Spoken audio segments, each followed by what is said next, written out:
जो है क्वेश्चन है मेरा, भारतीय संविधान के जो है मूल लक्षण।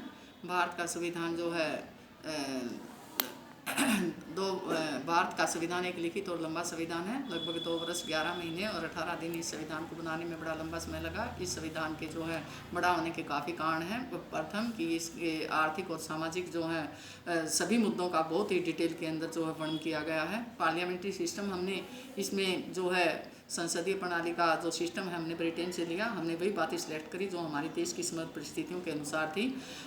भारतीय संविधान वैसे 29 नवंबर 1949 को बन करके तैयार हो गया था, परंतु 26 जनवरी का दिन जो है इसी वजह से फिक्स किया गया कि 26 जनवरी 1930 को लाहौर के अंदर एक अधिवेशन हुआ था। उसी दिन को जो है मान्यता देने के लिए ही हमारे संविधान निर्माताओं ने 26 जनवरी का दिन जो है फिक्स किया। तो भारतीय संविधान की जो है मूल विशेषताएं ये हैं। नंबर 1 जो है एक लिखित और विस्तृत संविधान। भारत का संविधान एक बहुत ही विस्तृत और लिखित संविधान है। 2 वर्ष 11 महीने 18 दिन भारतीय संविधान को बनाने में बड़ा लंबा समय लगा। इस संविधान को जो है 26 जनवरी 1950 को लागू किया गया था। लिखित होने के यह एक बहुत ही विस्तृत संविधान है। वर्तमान समय में इसमें 395 अनुच्छेद और 12 अनुसूचियाँ हैं और 3 परिशिष्ट हैं। इसके अंतर्गत संविधान के 395 अनुच्छेद 12 भागों में विभाजित हैं। इसके विपरीत संयुक्त राज्य अमेरिका के संविधान में कुल 7, कनाडा के संविधान में 147, अफ्रीका के संविधान में 253, ऑस्ट्रेलिया के संविधान में 128 तथा चीन के नए संविधान में 138 अनुच्छेद हैं। वास्तव में हमारा संविधान संसार के अन्य संविधानों से सबसे जो है विस्तृत संविधान है। दूसरा है संविधान की प्रस्तावना। संविधान की जो प्रस्तावना है वो वास्तव में जो है भारत के संविधान की प्रस्तावना, जिसमें उन आदर्शों और लक्ष्यों का वर्णन किया गया जो संविधान निर्माताओं के सामने थे और जिन्हें प्राप्त करने के लिए संविधान बनाया गया। संविधान का आरंभ एक प्रस्तावना से करना आधुनिक संवैधानिक प्रक्रिया की एक विशेषता बन गया है। संयुक्त राज्य अमेरिका, आयरलैंड, जापान, साम्यवादी चीन, नेपाल और पश्चिमी जर्मनी आदि ऐसे देश हैं जिनमें संविधान के आरंभ में पहले प्रस्तावना सम्मिलित की गई। हमारे संविधान की प्रस्तावना से पता चलता है कि हमारे संविधान की शक्ति का अंतिम स्रोत कौन है, भारत में कैसी शासन प्रणाली स्थापित की गई है और स्रोत भारत के लोग हैं जिनमें सरकार अपनी शक्तियां प्राप्त करती हैं। दूसरा, भारत के लोगों ने इस संविधान को संविधान सभा द्वारा 26 नवंबर 1949 के दिन स्वीकार, अधिनियमित तथा आत्म समर्पित किया।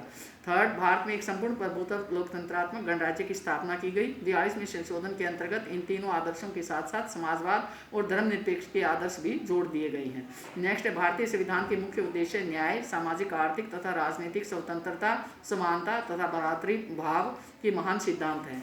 संविधान देश में कल्याणकारी राज्य की स्थापना करता है जिसमें सब लोगों को समानता, न्याय और स्वतंत्रता तथा विश्वास जो है दिलाया गया है। राष्ट्रीय एकता और अखंडता को प्रोत्साहन देने का सुझाव दिया गया है। इस प्रकार संविधान की प्रस्तावना संविधान का उज्जवल भाग है जो एक लोकतांत्रिक राज्य के उच्च आदर्शों का प्रतीक है। नेक्स्ट है संपूर्ण प्रभुसत्ता संपन्न समाजवादी धर्मनिरपेक्ष लोकतंत्रात्मक गणराज्य की स्थापना। भारत में संविधान के द्वारा भारत को एक संपूर्ण प्रभुसत्ता संपन्न लोकतंत्रात्मक समाजवाद धर्मनिरपेक्ष गणराज्य घोषित किया गया है। इनके जो है अलग अलग अर्थ बताए गए हैं। संपूर्ण प्रभुसत्ता क्या है कि भारत जो 1947 से पहले जो था प्रभुसत्ता संपन्न नहीं था। 3 तत्व ही हमारे पास थे, जनसंख्या, निश्चित भूभाग, सरकार। चौथा तत्व प्रभुसत्ता का नहीं था। जैसे प्रभुसत्ता हमारे भारत देश स्वतंत्र हुआ, प्रभुसत्ता हमारे पास आई और भारत एक संपूर्ण प्रभुसत्ता संपन्न लोकतंत्रात्मक समाजवाद धर्मनिरपेक्ष गणराज्य कहलाया। अलग अलग शब्दों के अलग अलग अर्थ दिए गए। समाजवाद हर जो है धर्म, जाति, वंश, लिंग इत्यादि के आधार पर समाज में सभी व्यक्ति जो हैं समानता का दर्जा उनको दिया गया है। धर्मनिरपेक्ष, भारत एक धर्मनिरपेक्ष राज्य है। न धर्मी, न धर्मी, नहीं धर्म का विरोधी। धार्मिक मामलों में बिल्कुल अलग है। स्कूल और कॉलेजों में किसी प्रकार की भी धार्मिक शिक्षाएं नहीं दी जा सकती। लोकतंत्रात्मक, भारत जो है एक लोकतंत्र जो है देश है। लोकतंत्र of the people, for the people and by the people. लोकतंत्र प्रणाली के आधार पर हम जो अपने प्रतिनिधि सिलेक्ट करते हैं वो चुने हुए प्रतिनिधि जो देश का प्रशासन चलाते हैं उन्हें स्त्री और पुरुष दोनों मिल करके ही सिलेक्ट करते हैं। प्रत्येक व्यक्ति जिसकी आयु 18 वर्ष से ज़्यादा हो वो जो है वोट डालने का अधिकारी है। गणराज्य उस प्रणाली को कहते हैं जहाँ राज्य का अध्यक्ष जनता द्वारा अप्रत्यक्ष रूप से चुना हुआ है। तो ये हमारा जो है संपूर्ण प्रभुसत्ता संपन्न लोकतंत्रात्मक समाजवाद धर्मनिरपेक्ष गणराज्य, ये इसकी एक मेन फीचर है। नेक्स्ट आ जाता है हमारी संसदीय शासन प्रणाली। हमने जो है भारतीय पार्लियामेंट्री सिस्टम हमने ब्रिटेन से लिया। हमने वही बातें सिलेक्ट करी जो हमारे देश की समय परिस्थितियों के अनुसार थी। हमने वहाँ इंग्लैंड से जो है वास्तविक जो है संसदीय प्रणाली जो ली है उसके अंदर जो है वहाँ के राजा या रानी जो है आराम से अपने पद पर शोभायमान है। वो ये नहीं कि 5 वर्ष के पश्चात जो है कोई दूसरा जो है वो सिलेक्ट होगा, परंतु भारतवर्ष के अंदर जो है प्रधानमंत्री वास्तविक और राष्ट्रपति नाम मात्र का, और 5 वर्ष के लिए हमें दूसरे राष्ट्रपति के लिए जो है दूसरे राष्ट्रपति का चुनाव जो है डेफिनेट करवाना पड़ता है। तो भारत में जो है जब देश पर संकट आ जाता है तो राष्ट्रपति जो है वास्तविक और प्रधानमंत्री जो है वो नाम मात्र का। संकट समाप्त होते ही जो है वो राष्ट्रपति जो है नाम मात्र का और प्रधानमंत्री जो है वास्तविक। अगला संघात्मक संविधान परंतु एकात्मक प्रणाली की ओर झुकाव। तो भारतीय संविधान में संघ शब्द का प्रयोग नहीं किया गया, परंतु फिर भी यह सत्य है कि भारत का वर्तमान संविधान देश में संघीय शासन प्रणाली की स्थापना करता है। इसमें वे सभी लक्षण मौजूद हैं जो संघीय सरकार की स्थापना के लिए आवश्यक हैं। जैसे संविधान के अनुसार शासन की शक्तियों का केंद्रीय सरकार तथा राज्य सरकारों में बंटवारा किया गया है। इन शक्तियों को 3 सूचियों में बांटा गया है, संघ सूची, राज्य सूची, समवर्ती सूची। संघ सूची में 57 विषय हैं और कानून बनाने का अधिकार जो है केंद्रीय सरकार को। राज्य सूची में जो है 66 विषय हैं, कानून बनाने का अधिकार राज्य को। समवर्ती सूची में 47 विषय हैं, परंतु 5 विषय और जोड़ दिए गए हैं। आजकल जो है इसके 52 विषय हैं। और ये जो है अलग अलग सूचियों के अंतर्गत जो है अलग अलग विषयों को जो है वो रखा गया है ताकि हमारी जो है किसी प्रकार का कौन से एजेंडे के ऊपर कोई समस्या जो है वो ना आए। अगला है लचीला और कठोर संविधान। भारत का जो है संविधान लचीला भी है, कठोर भी है। कुछ बातें इसकी जो है आसानी से जो है बदली जा सकती हैं। हमारा संविधान जो है जैसे संसद के नाम और क्या नाम है राज्यों की जो है सीमाओं के अंदर परिवर्तन, परंतु यदि जो है कठोर कैसे है कि कुछ धाराओं को बदलने के लिए संसद के 2/3 बहुमत के पश्चात कम से कम आधे राज्यों के विधानमंडलों का समर्थन आवश्यक होता है, तो हमारा संविधान जो है कठोर है।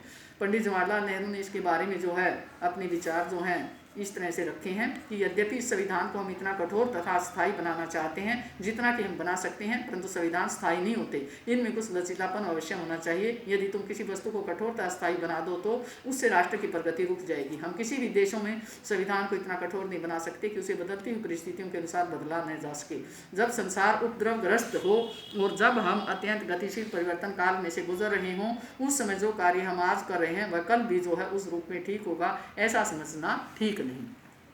अगला है फंडामेंटल राइट्स, मौलिक अधिकार। भारतीय संविधान की एक अन्य विशेषता जो है मौलिक अधिकार है। मौलिक अधिकार उन आधारभूत आवश्यक और महत्वपूर्ण अधिकारों को कहा जाता है जिनके द्वारा देश के नागरिक अपने जीवन का विकास ठीक ढंग से कर सकते हो, उसको हम मौलिक अधिकारों की जो है संज्ञा देते हैं। मौलिक अधिकार जो है पहले 7 थे, 44वें संशोधन के अंतर्गत जो है वो संपत्ति के अधिकार को पीछे कर दिया गया है। आजकल हमारे मूल रूप से जो है 6 अधिकार हैं। 6 अधिकार जो है पहला समानता का अधिकार, दूसरा स्वतंत्रता का, तीसरा शोषण के विरुद्ध, चौथा जो है धार्मिक स्वतंत्रता का अधिकार, 5वां शिक्षा और संस्कृति का अधिकार और छठा जो है संवैधानिक उपचारों का अधिकार। और एक के जो है मौलिक अधिकारों के अंदर जो है हम अलग अलग जो है डेफिनेशन देंगे या इनके मेन फीचर के अंदर जो है इतने ही होते हैं। अगला है हमारा मौलिक कर्तव्य। 42वें संविधान द्वारा अनुच्छेद 51A के में नागरिकों के 10 मौलिक कर्तव्य निश्चित किए गए हैं। यहाँ यह उल्लेखनीय है कि भारतीय संविधान में मौलिक कर्तव्यों का समावेश पूर्व सोवियत संघ के संविधान से प्रेरित होते हुए किए गए हैं।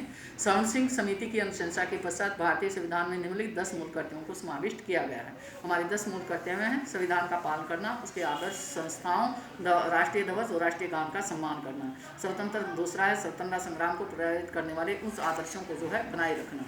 थर्ड है भारत की प्रभुसत्ता, एकता और अखंडता का समर्थन करना। नेक्स्ट देश की रक्षा करना और आवश्यकता पड़ने पर राष्ट्रीय सेवा करना। अगला है धार्मिक, भाषाई तथा प्रादेशिक विभिन्नताओं को त्याग कर भारत के सभी लोगों में मेल मिलाप और बंधुत्व की भावना विकसित करना। अगला अपनी मिली जुली संस्कृति की संपन्न परंपरा का जो है सम्मान करना और उसका जो है उसको जो है सुरक्षित करना।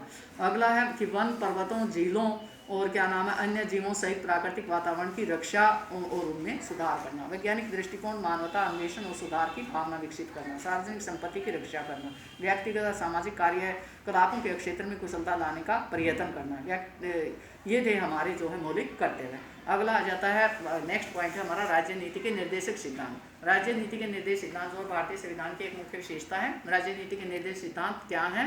सरकार का मार्गदर्शन करते हैं, बताते हैं कि सरकार की नीति का लक्ष्य क्या होना चाहिए। इन सिद्धांतों पर चलकर हमारी सरकार ने बहुत ही अच्छे कार्य किए और दोबारा पद पर आने की उपेक्षा की है। ये सिद्धांत जो है क्या है? वैसे समाज की भलाई के लिए है। हमारे मन के अंदर जो है नैतिकता के भाव होने चाहिए। कोई व्यक्ति रोड क्रॉस कर रहा है, यदि जो है चल फिर नहीं सकता और तो हम उसको जो है रोड बड़े आराम से करवा सकते हैं। यदि कोई अंधा है, चल फिर नहीं सकता, हम उसको जो है ऐसा करवाएं, तो ये हमारी directive principle of state policy जो है सामने आएंगे। परंतु फंडामेंटल राइट्स और इनके अंदर जो है डिफरेंट ये कि यदि कोई रोड पर चलते हुए हमारे को गलत बोलता है तो हम फंडामेंटल राइट्स के तहत जो है कोर्ट की शरण देंगे कि हमारे को जो है गलत बोला गया है और उसके अगेंस्ट में हम एक्शन ले सकते हैं। परंतु इसके अंदर यदि हम यदि वृद्ध व्यक्ति में हमारे दादा दादी हैं या हमारा कोई बुजुर्ग है, यदि हम उसको जो है पहले उसकी सेवा नहीं करते और खुद ही कर देते हैं तो ये हमारे अंदर जो है नैतिकता के भाव एकदम जो है गलत होते हैं कि हमें जो है उनकी सेवा पहले करनी चाहिए थी रहेगी, तभी हमारे जो है राजनीति के निर्देशक सिद्धांत जो हैं वो सफल होंगे।